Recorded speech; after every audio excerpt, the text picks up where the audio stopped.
Исәнмесез, кадерле укучыларым. Бүген без сезнең белән дәрестә ионнар алмашу реакцияләре темасына биремнәр тишеп алачакбыз. Бирем номер 1. Түбәндә бирелгән таблицадагы беренче графада әйтелгән химик реакцияләрнең молекуляр, тулы һәм кыскартылган ионлы тигезләмәләрен языгыз. Полиграфия сәнәгатендә кулланыла торган химик реакцияләр. Барий хлоридының сульфат кислотасы белән реакциясе барийла охшар тапканда пигментлар һәм боягыч матдәләр җитештерүдә кулланыла. Барий хлоридының калий хроматы белән тәэсире сары пигмент әзерләүдә кулланыла. Көмеш бер нитратының калий бромиды белән тәэсире реакциясе фотографиядә яктылык тасмасын әзерләгәндә кулланыла. Көмеш бер нитратының натрий хлориды белән тәэсире. Көмеш тозларын фотографиядә куллану.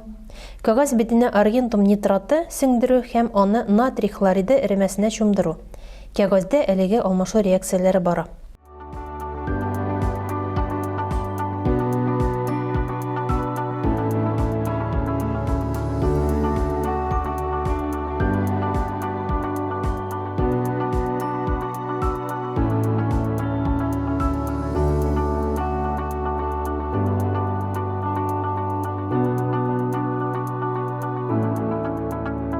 Укучылар, бирем номер 1-нең җаваплары белән танышып бетәбез. Игътибар белән карагыз. Сезнең язган реакцияләрегез минем язган реакцияләр белән туры киләме? Игътибарлап чагыштырыгыз молекуляр, тулы ионлы һәм кыскартылган ионлы тигезләмәләрен. Минеке белән туры килә икән, мин бик шат. Бирем номер 2. Тормышка ашырырлык реакцияләрнең молекуляр һәм ионлы тигезләмәләрен төзегез. Нитрат кислотасы плюс стронций гидроксиды, натрий карбонаты плюс калий хлориды, магний сульфаты плюс литий гидроксиды.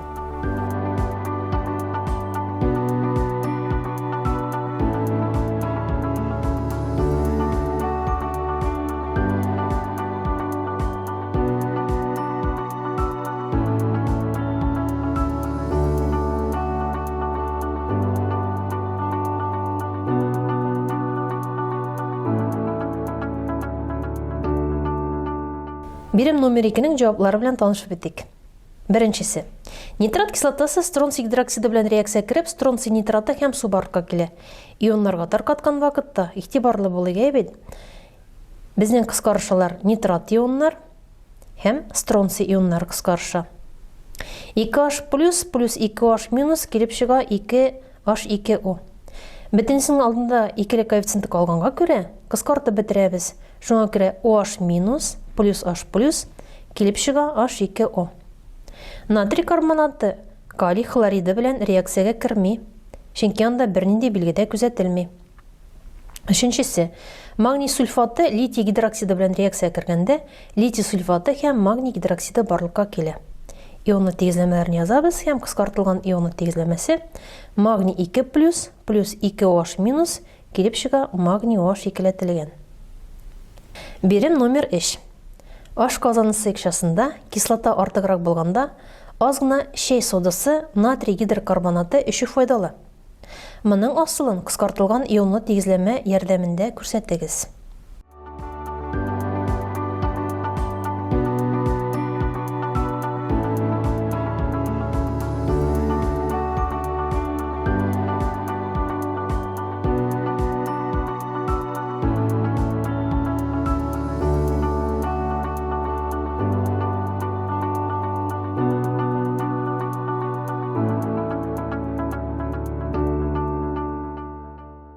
Бирем номер 3-нең җаваплары белән танышып бетәбез. Натрий гидрокарбонаты хлорид кислотасы белән реакция кергән вакытта натрий хлориды, су һәм углекислый газ барлыкка килә. Ионлы тигезләмәсен язган вакытта натрий плюс HCOH- булачак.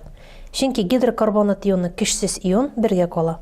Плюс H+ плюс хлор минус килеп чыга натрий плюс хлор минус плюс H2O плюс CO2. Кыскартылган ионлы тигезләмәсе HCOH- плюс H+ килеп чыга H2O плюс CO2. Бирем номер 4. Эремәдә бер үк вакытта түбәндәге ионнарның булуы мөмкинме? Купрум 2+ һәм OH-. Купрум 2+ һәм NOH-. Җавапны мисаллар өстендә реакцияләрнең кыскартылган һәм тулы ионлы молекуляр тигезләмәләрен тезеп дәлилләгез.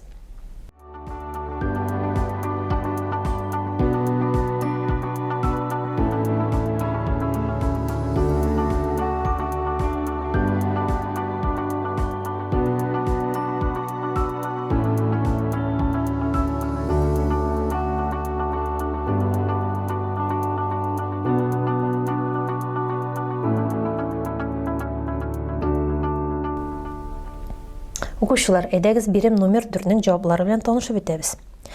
Купрум 2 плюс һәм OH минус була алмый, чөнки бу 2 ион бергә тоташып утырым барлыкка китерә.